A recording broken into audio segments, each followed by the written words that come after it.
Good afternoon, guys. Juan Grimaldo. I'm here today with the one and only Sergio Rodríguez. Welcome to another episode of the Grimaldo Group. And we're here to talk about just life, right, Sergio, and business. There's a lot of things that we introspect when we're walking and reading. We started doing a routine of walking. But anyways, I want to introduce Sergio real quick. Sergio, good afternoon. Welcome. Thanks for coming. No, thanks for inviting, Juan. It's always a pleasure, to come to your office and talk about, things that could help the community. Definitely. So we started a routine with, I started a long time ago, but Sergio's been walking with me. And as we walk, we kind of talk about different stuff, business, life. And I'm into reading a lot. So I love reading. And Sergio was mentioning something about a book. Was it Go for No or something like that? Go for No. Okay, so tell me more about what your ahas were from that book and what we were talking about earlier. That's how we got to start this podcast. We wanted to kind of talk about how we are conditioned in life, and Sergio was bringing something very interesting up. It's from a book, you read a book and, sometimes you get a couple of points, but those are important points that can really change the way you think about something, right? Your mindset. Right.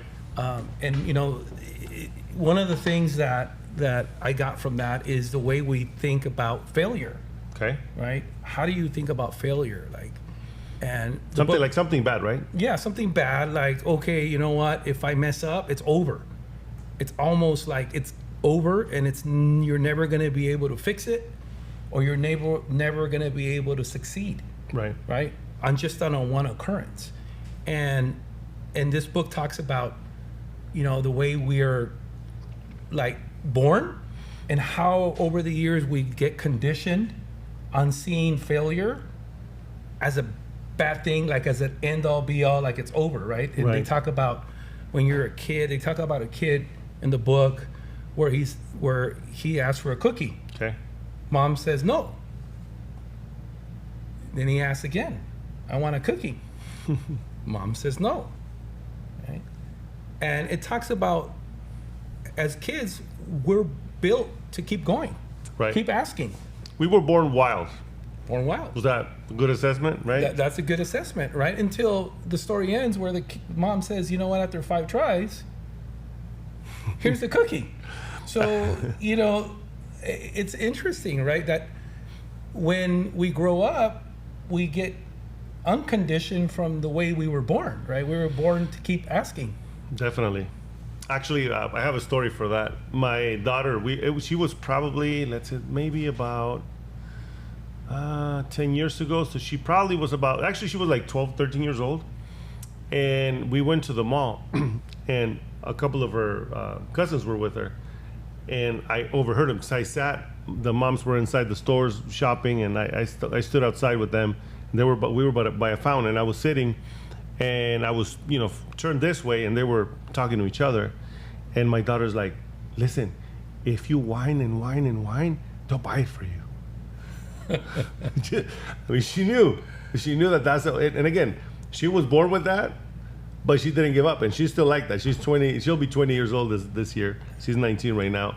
But it goes to show you how bad do you want it, right? Right. But you're so right about how we get conditioned to no. I don't know how many no's. There's a study. I should have looked into that. But there's a study. When you get a chance, look at it, Gio. There's a study they did, and how many no's we get during when we were little kids. And there's so many that we just get, okay, we give up. Yeah, I mean, it's interesting. We're in the real estate industry. I'm a lender, you're a realtor. And, we are seeing a little more failure, right? Now than, we've been accustomed to over the last 5-6 years. But, what do you do with that, right? Do you say, hey, you know what, this, we can't put this deal together, right? The customer doesn't qualify, and what do we do with that, right? Do we see that as the end all be all? Do we keep trying? Do we look at another way? Not keep going until, there's no other option. We hit a hard rock, and it's so easy. Well, you and I went through the crash. You've you've been a loan officer for 25 years? Okay. Pretty so much. I got my license in 2007, but I did loans from 2006 till 2009. In 2009, the broker just closed his doors because there was no business, right? It was dead. Now, how did you went through that? Like, I'm curious to see, because I was a realtor, but I had a job. I cannot say that I went through it 100% as an agent. I was an agent, but I wasn't producing as, like that was my bread and butter. I had a job. So what was it like back then? Was there a lot of failure? It didn't seem like the sun was going to come up sometimes. Right. And it did, right? That was probably the worst time of all time. From the Great Depression to that, it's pretty comparable, right? Probably, right? I wasn't around at the Great Depression, but it seemed like there was a lot of despair, like just uncertainty, right? Failure. You tried something, it didn't work. You tried something else, it didn't work. But some of us that lived through that and are still in the industry, right? It's a testament to exactly. The little boy asking for a cookie, failing. Mom says no, he failed. He doesn't think about it as a failure. He just says, I'm going to keep going until I get the cookie. 100%. Right? And that's exactly what everyone that survived, that crash is. They didn't take no for an answer. Definitely. Right? So we want to share that message because some people in the community, younger professionals, maybe have not seen anything, haven't experienced that. And this seems like tough, right, in the last 2-3 years. But it's just about keep going, keep trying to find the way, because that's exactly what failure does. Yeah. Right? You can't look at it as, that's it, it's over. It's not going to get any better. You have to look at it as, what did I learn from it? And yes, maybe it didn't work, but keep going, because you're going to find that in, right? That key that's going to open that door, that's going to like change everything quickly and for the better. And how many times have we heard that in business, right? How many business 100%. books have we read that people failed and failed and failed until they succeeded? And well, I actually have I sent the picture. I'll share with you guys the exact. Let me see, who did I send this to? It's the history or story of one of the most memorable, I should say, and heroes of the USA. It was Abraham Lincoln, but I'll share with you guys what happened to him. And it's super powerful to see this because it gives you hope, right? A lot of times we feel like we're a failure. However, how hard have you failed? So I give this example quite often, which is about Thomas Edison, which he invented the light bulb, and it took him 1,000 tries, right? 1,000 failures. And when they ask him, how does it feel to fail 1,000 times to create a light bulb? He says, I didn't fail 1,000 times. It took me 1,000 steps. So it's perspective and how do you see things? So it says, don't be discouraged. It says, failed in business at 22, ran for legislature and was defeated at 23. Again, failed in business at 24, elected to legislature when he was 25 years old. Sweetheart dies at 26, had a nervous breakdown at 27, defeated for speaker at 29, defeated for elector at 31, defeated for Congress at 34, elected for Congress at 37, defeated for Congress at 39, defeated for Senate at 46, defeated for Senate at 49, elected President of the United States at the age of 51. That record, that's the record of Abraham Lincoln. So when you see people that have succeeded at a high level, those are the people that have failed the most. Why? They never give up. You don't fail unless you stop, right? So if you stop, that's when you fail. That is failure right there. But if you continue until you succeed, I think it's just like Edison said, it's just steps that took him to get to that point. And it's the way you think about failure. 100%. That's the biggest thing, right? If you think of failure as, "Ooh, I'm no good, I'm not worth it," and that's how a lot of people think. And that's another point, that if you understand what Sergio just did right there, if you know how to talk to yourself, you have no idea how powerful you are. Because whoever you say you are, that's who you are. There's nobody more important than you to let you know who you are going to be And the most powerful words, as it's called neurolinguistics, is how do you speak to yourself. If you speak to yourself in a negative way, if you tell yourself that you're no good, you're no good, right? Another famous character that I quote quite a bit is Henry Ford. He said, if you think you can't, you're right. If you think you can't, you're right. So which one is it? And you know, the Abraham Lincoln, you know, you have Colonel Sanders, right? That he became successful when he was 60-something years old. I mean, come on. Well, they say that necessity is the mother of invention and ingenuity, right? They don't think of failure. Oh, he went through crap, yeah. I suck. I'm not worth it. I can't do this. They think about it as just a setback. It's part of the process. It's part of the road. It's a setback, and you know, it's almost like they are searching for the pot at the end of the rainbow, right? And we've seen it. We've seen it. Just keep looking, right? But the most important thing from that is changing the way you look at failure, because that's key, right? That's key. Some people even make fun of people because they failed. However, those people making fun of those people that failed have never done anything, because I guarantee you that if you ever tried anything, you're gonna fail. That's it. Like, I went back to work 3 times before going 100% into real estate. I believe in God, and I was praying to God that He would allow me to do this 100%, and I got fired.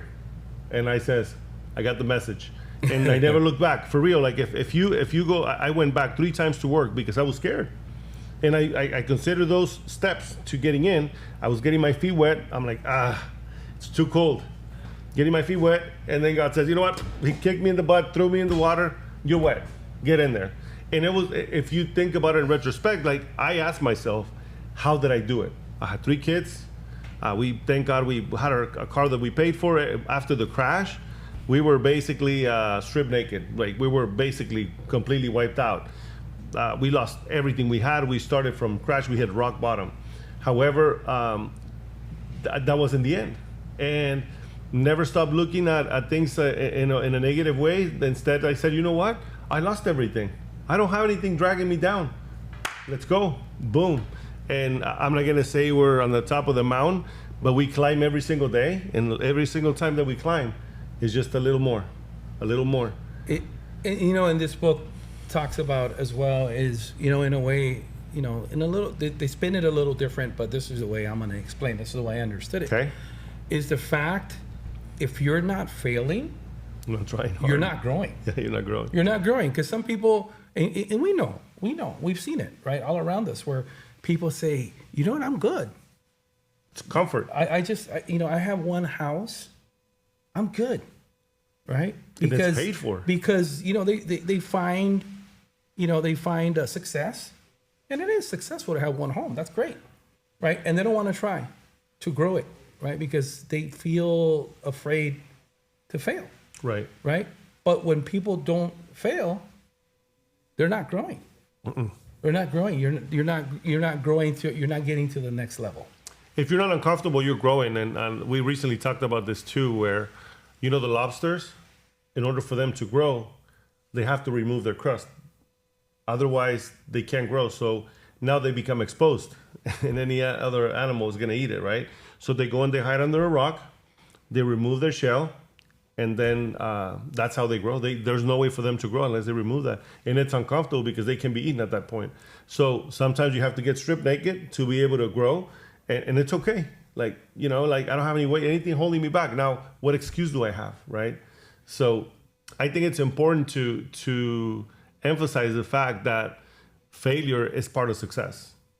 You're not getting there. So, you know, it's just changing the way you think about failure. Exactly. That's it. I mean, exactly. That's the point. And what do you think, based on in our culture, how is failure seen? You're like taboo. You're like people hide the unwanted, right? The unwanted, yeah. And I think people don't. They hide it. Nobody wants to say that, you know what, I couldn't do it. Right. I failed. And I think that's what the book talks about. That you have to accept the fact that you had a setback, right? And say, this is part of the growth. Yes. Right? When you look at it that way, it's a necessary part of growth to have setbacks. Then that could change, right? And not keep thinking, right? It's gonna take away that I suck, I can't do it, I'm not, whatever. I'm not worth it. I suck. Thinking of yourself in a bad way is gonna keep you down. Gonna keep you down. It's gonna keep you down. Yeah, there's a couple stories. One of them, it's about a couple frogs that were, they were playing with a group of frogs, and they fall into a hole, and then they started jumping, trying to get out of it, and then after a while, they were so high that the frogs were like, at first they were like, come on, keep jumping, and then, you know what? It's impossible. It's not gonna happen. So one of the frogs hears and stops, and the other one just keeps going, until it completely jumps off and makes it outside of the hole. And they're like, how did you make it? And he's like, well, I thought you guys were cheering me on. That I was getting there. Same with the donkey. I don't know if you heard that one too. No. This donkey falls into a hole, and the owner says, you know what? I feel bad, but I don't think I can get it out. It's too heavy. So what he started doing is he started throwing dirt at it to bury it. And as the owner threw dirt at it, the donkey was kind of packing it until he made it out. So you can see things however you want to see them. He could have given up and said, you know what, this is my fate. I'm gonna die. I'm done. But instead of doing that, he started, stepping on it, and before you know it, he's out. So it's like, how do you see failure? Do you see it as a block, or do you see it as a stepping stone, or do you see it as a dirt that somebody's throwing at you and stepping on it and building your way up out of that hole? And that's big, right? And that's big because, we've all been through it, right? Mm-hmm. And I mean, I can't say that I haven't, right? Said, hey, can I do this? Right? I'm not being successful. I'm not getting to where I want to be, right? I'm not getting to the level that I want to be in, right? But, we talked about it a couple of days ago. We said, look, we're going to keep trying, right? Until we find that lift. Right. A good example. Yeah, a good example. Sorry for interrupting you, but I actually thought about this when we started doing the seminars. Remember, we said if one person shows up, it's the right person, and then if we had a pretty good turnout, and then the next one was kind of okay, right, and then the third one was better, and the fourth one was better, and then as we did it more and more, they became more successful, and people are asking me now, when are you guys doing your next? Why? Because they are value, and it takes a lot of effort, a lot of work behind the scenes, making phone calls, creating marketing, inviting the guests to come on over and speak. There's so much into it that sometimes it's like, you know what, I'd rather just not do it. It's a lot of work. However, the value that we give is worth it. And not only that, if we would have quit, I mean, how many people would have stayed stuck thinking, how do I do this? Could I have done this if I didn't go there and learn? Just like you're saying, like all these books that we learn from, they're super powerful, right? And this information is out there. And I mean, this video is going to be out there in the internet world, and people are going to be able to see it and learn from it. But it takes time. Gio behind the scenes doing the setup, us talking about it, right? Spending our time here. And you may think, well, this is pointless. There's no point in doing this kind of stuff. But if one person gets something good out of this, that's huge. Well, the book talks about something really, like, I guess it's alarming, right? It's alarming. Tell me about it. And I'm intrigued. He talks about that 52% of the population, when they're older or in their latter years, are going to need help from their family or friends to survive. Yep. Huge. There's another number of people that are like, okay, they're barely good, right? And I'm not going to mention all the tiers, but the 6%, right, of the people that are not going to have to worry about that, right? They have the most wealth. The top 5-6%, right? Those rich people. Those, the ones we say, oh yeah, those guys are bad. Okay, when they studied, they're the ones that experienced the most failure. Yep. Like they failed the most. 100%. So the question is, okay, how in the world did they acquire all these things when they failed the most? If we see failure as worst thing in the world, right? Because most people are comfortable and they don't want to fail and they don't want to be seen as failure. And these people don't care. And they don't care. Yeah. So those are, and with this book, stay with it. It's called Go For No. It starts a little like, oh man, probably. Where's this guy going? I probably made a bad decision reading this book, but you stay with it because from a book, there's so much information in it. Oh, yeah. But if there's 2, 3, or 4 concepts, or even one concept that can really help you, grow, right? And grow and maybe think about things in a different way, like this whole failure thing, right? 100%, yeah. It's huge, right? It's huge because now you're like, shit, I want to fail some more. Let's go. Definitely. And I think, like I said, all these little things that we learn, we were talking about it this morning, and you mentioned that my father never went to school, but he was very, very wise. And one thing that I learned from him is like, learn from other people that are older than you or doing better than you. And one thing that he used to say is like, do not eat more than not 80%, but he would say, don't eat until you're full. Stop right before. He was a very fit person, and he was very disciplined, and I learned that from him. And he would just not go beyond his limits. He would eat everything, and he was the fittest man in the world. Like he was very, very disciplined. So you don't have to be a genius, you don't have to be an expert, but all this information is out there. And going back into what Sergio was saying about the top 5%, most people don't take the time to invest in themselves and learn, right? And I mention this quite often too. These are some of the quotes that have hit me hard. What Elon Musk says is that right now, ignorance is a choice, right? You can find anything on YouTube, right? Absolutely. You can find pretty much all the information. The thing is doing it. How many people have you heard that say, yeah, I know, but are you doing it, right? So dare to fail, dare to take a chance, and I think you'll be surprised and amazed with what you can do. Because again, I was a very shy kid when I was a little kid. I was super scared of all this stuff. Like my mom was very protective of me, but I was one of those no kids. My mom would tell me, you can't do that. Really? I'm going to show you I can do it. So to me, it became a challenge. Like she would think very little of me, and I'm like, heck no, I'm going to go and do it. Like I'm going to show you that I can do it. And I've been like that my whole life. The first brokerage that I went into, this kind of stuff hits you in a good way. Like for me, it hit me in a good way. She came in new and she was like, hey Juan, what are you going to do? What are your goals? And I said, I'm going to sell $1 million homes. She just laughed, dude, and like really, really, she was making fun of me. I got really, really upset. For the next 3 to 4 years since I was there, I became the #1 agent in that office every single month. And I was like, you told me I'm not selling $1 million homes, but I'm selling millions of dollars in homes. And that kind of pushed me. So some people take it the wrong way and they say, oh, you know what? They told me I'm a failure. Oh my gosh, I'm a failure. And I'm like, really? You'll see. You'll watch.